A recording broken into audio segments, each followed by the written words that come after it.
This is Crow Inquisitors, and we are back once more with another behind-the-scenes bonus look at one of our characters. This week, I have my good friend Josh on to talk about Antonius Ram. How are you doing, Josh? I'm doing wonderful. How are you? Excellent. Yeah, I'm excited to... It's been a while just since I've talked to you at all, so this is pretty fun for me. So Antonius Ram, our lovable blacksmith, when we were, one of the questions I always ask everybody on these is, what was your inspiration, I guess, for making the character? Obviously, the campaign concept was medieval Suicide Squad, so everybody's a criminal. And so when I told you that originally, and we were kind of talking through this, obviously it's been a while, but anything you can remember, what was it like kind of building Antonius? What were your thoughts? I think initially I didn't want to play a character that was particularly evil. Mm-hmm. I think looking back a little bit at the choices I made for Antonius's backstory, you could definitely argue the man was evil. Yeah. But I kind of wanted to paint him as sort of a victim of circumstance that made all of the wrong decisions at all the wrong times. Mm-hmm. I guess my main inspiration for Antonius was Perrin Ibarra from the Wheel of Time series. Okay. He's a blacksmith turned warrior turned leader of a country. Mm-hmm.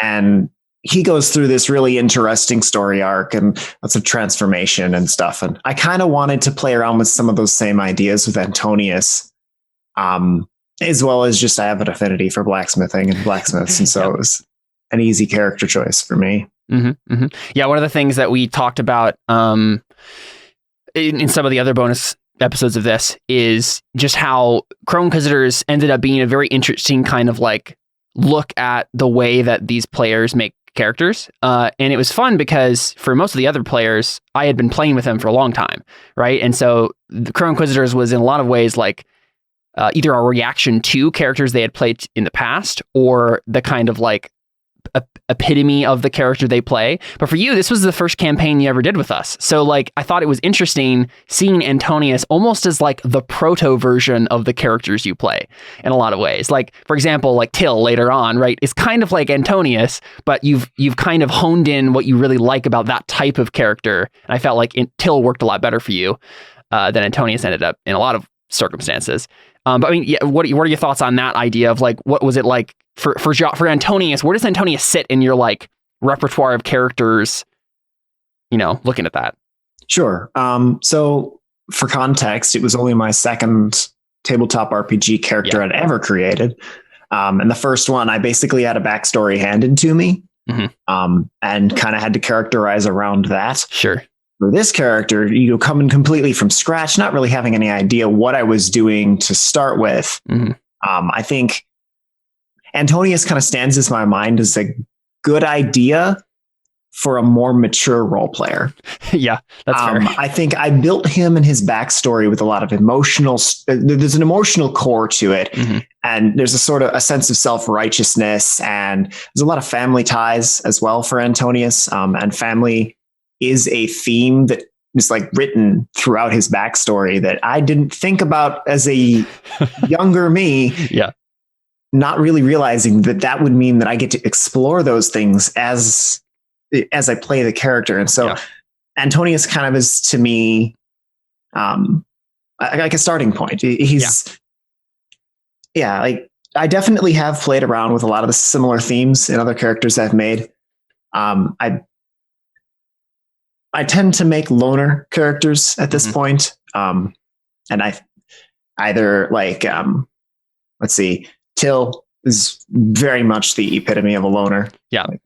There's, but he still has that kind of strong family tie vibe still. Yeah. He's got, I think that just reflects me as a person too. Yeah. That's actually fair. Yeah. Kind of a little bit of my space. That's a little bit of my space in life right now. I'm living on my own, but I've also got family's very important to me. Mm-hmm. My family's very important to me. Yeah. Very much a part of my life. Sure. And so I play that out in my characters, mm-hmm. and I kind of explore, okay, what does that get to look like in different ways? And Antonius, I think, was my first foray into that, and, lessons to learn, but overall it was interesting opportunities there. For sure. Yeah, and what I've liked to do on each of these is look through each of the characters' life paths, because in the actual game itself, we don't ever actually talk about those, at least list them all. So just, if you're interested in Burning Wheel as a system and you know anything about life paths, Antonius was city-born. He was an apprentice, then a journeyman, then a master craftsman, and then a criminal. So he went straight down the craftsman, blacksmith life paths, and then his life took a sudden turn and he became a criminal. What was it? I mean, what were your thoughts on building him that way? I really didn't want to play a murderer or a thief character. And I didn't have very much interest in playing a soldier either. Mm-hmm. I think I kind of just latched onto the idea of a sort of I'm trying to think now exactly what was going through my head, but I kind of wanted to be different. Yeah. I think I build all of my characters to try to not play all the tropes. Yeah. In fact, I try to turn stuff on their head when I can. Mm-hmm. So Antonius was a little bit the idea was, we've got warriors and we've got, monk type characters and then we've got Antonius, who's just a blacksmith, fish out of water kind of a thing. And that reflected me a little bit too. We got a couple of veteran role players, GM who's been doing it for years, and then me, fish out of water. I've played 2 sessions of Pathfinder at this point. I barely know how to roll the handfuls of dice that Pathfinder give me, and suddenly I'm thrust into this incredibly rich but complicated system that is Burning Wheel. So Antonius is fish out of water. Yeah, and it's always funny because Antonius has a very unique set of skills, right? He obviously is a craftsman, and he has a lot of skills around that, but then he also has stuff like prison-wise and lockpicking and climbing and knives. And so it was so fun whenever we got a moment where Antonius could really shine. I at this point in the season, I feel like we have had a few of those moments. I mean, obviously, you looking at Kentarius' staff was one of them, right? That was the first. I remember you very vividly saying, "All right, let's do some fun things, shall we? I have been waiting to use these skills since I rolled up the character." Yep. Right, those sorts of things. Those moments with Antonius where he got to either do criminally things, right, like lockpicking something or analyzing a door or whatever else. Those are fun moments for Antonius. And I could see for you too, because you just that those sorts of situations are the kind of things that you shine at, where oh, here's a problem to solve and I can have my character do fun mechanically things to fix them. Yeah. With Antonius, I had so many forks I could bring to bear on roles like that it was always a good time to watch him pull out that Swiss Army knife of a character sheet that he had. Yeah. And man, a Swiss Army knife ain't good for felling trees, but if you need to do a multitude of small tasks or very specific fiddly stuff, Antonius is very good at that. I like rolling dice. I really do. Lots of dice. Yeah, and I'm interested in the future, possibly giving some more opportunities to do things like that in Crow Inquisitors. And I won't go into any spoilers with that, but ideas and things.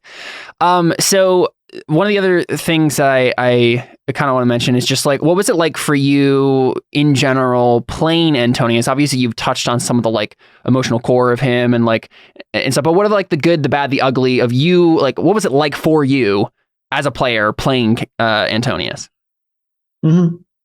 We've kind of already touched on how exciting it is to really get an opportunity to use my character sheet and character to his fullest in those very specific, honestly, pretty niche situations in which he shines. Yeah. For me, honestly, playing Antonius was an exercise in frustration. Yeah.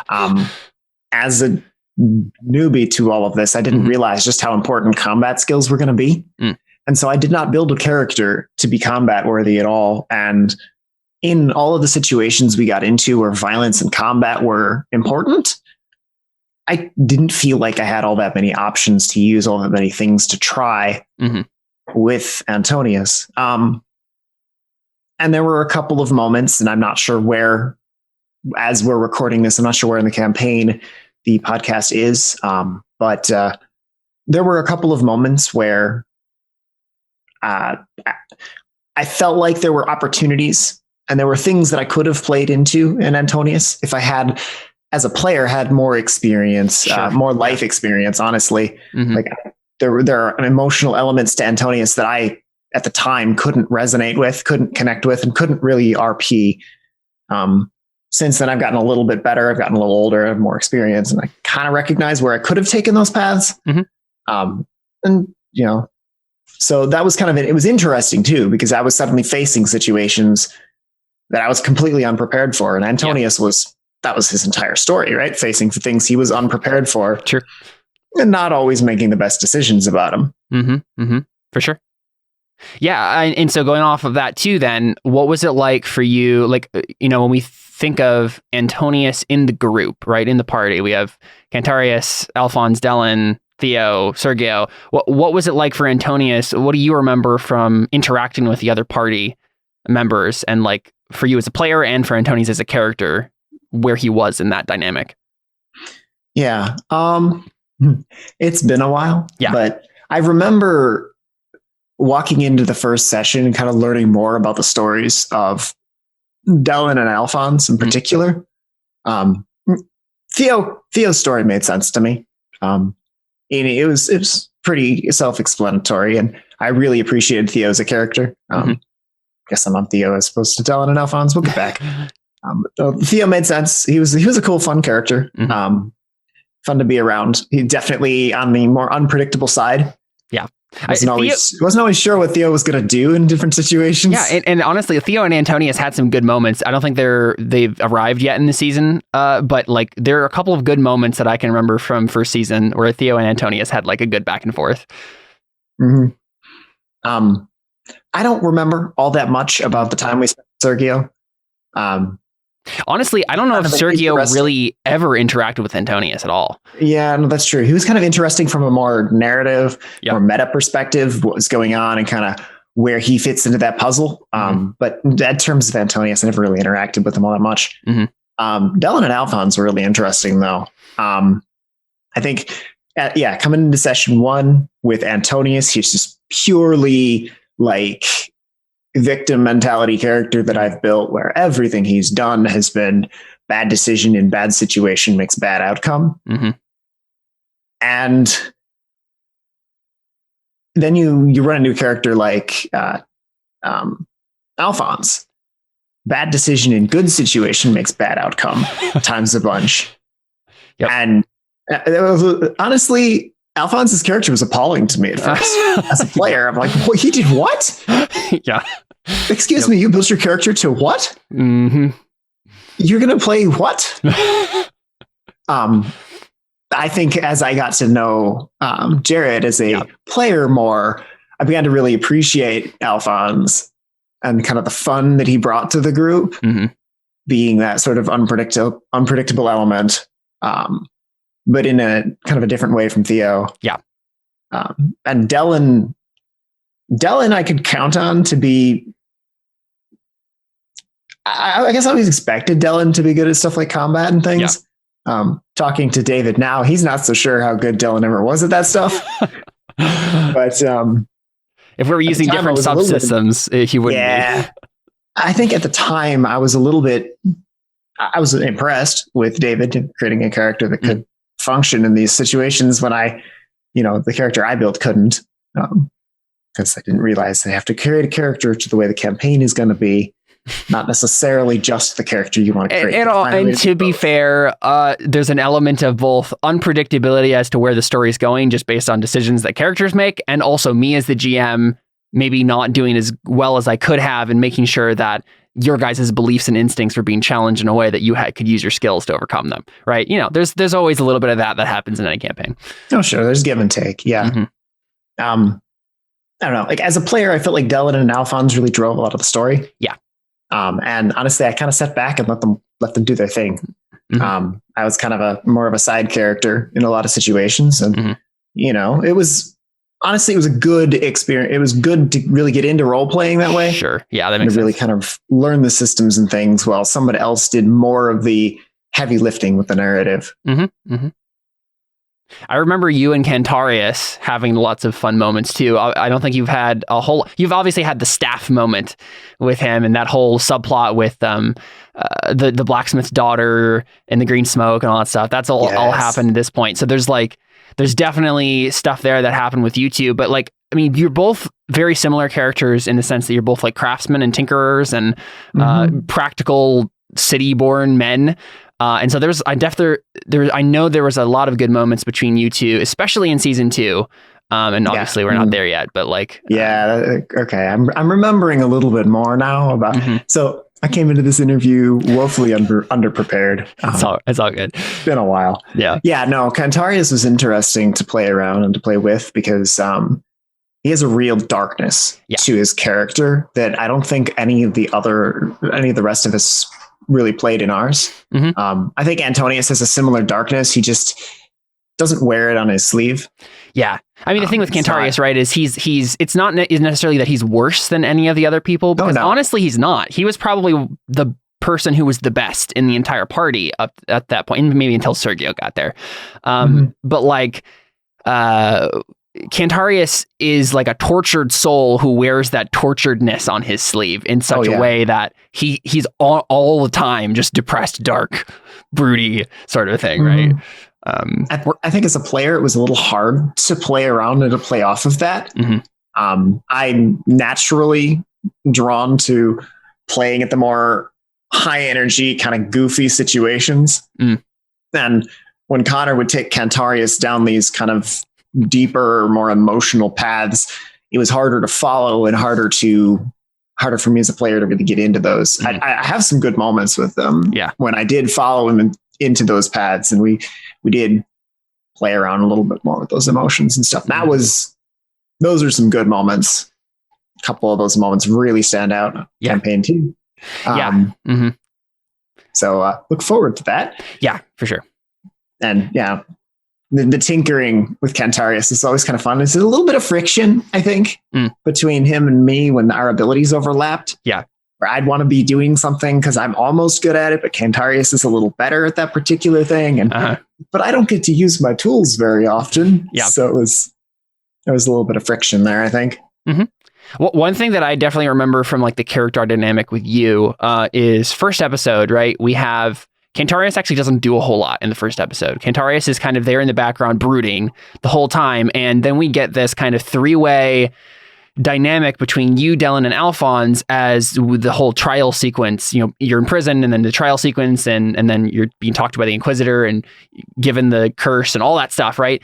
And there was a constant give and take between Alphonse, who was not taking any of it seriously at all, Dylan, who was taking it deadly serious, but like was going back and forth between, okay, should we all die here? I think we should all die. Or I guess we're not going to die, but like, what is going on? You know, like, I need to find the higher purpose behind this. And then Antonius the entire time, who's just like, I did not do anything wrong.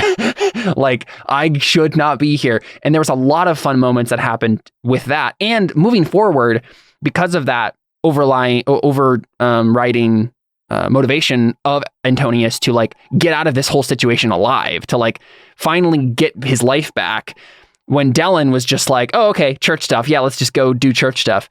And Antonius the whole time was like, whoa, wait, guys. Like, can we take this slowly? Can we make sure we're doing it precisely right so that I don't get turned to shreds with a thought from this Inquisitor guy? That was fun to watch too for me. Yeah, I think that was definitely one of my motivations in campaign 1 is do everything according to the book, follow the rules. Because if they're going to have Antonius imprisoned and in this situation, you know, unjustly as he sees it, right, against his will, like, okay, I'm going to play by the rules to get out alive. Because really, that was his whole deal: is he wanted to get out alive, to get back to his family, and pretend like none of it had ever happened. Yeah. While nursing a grudge against the world because of the injustices it committed against him, or something like that.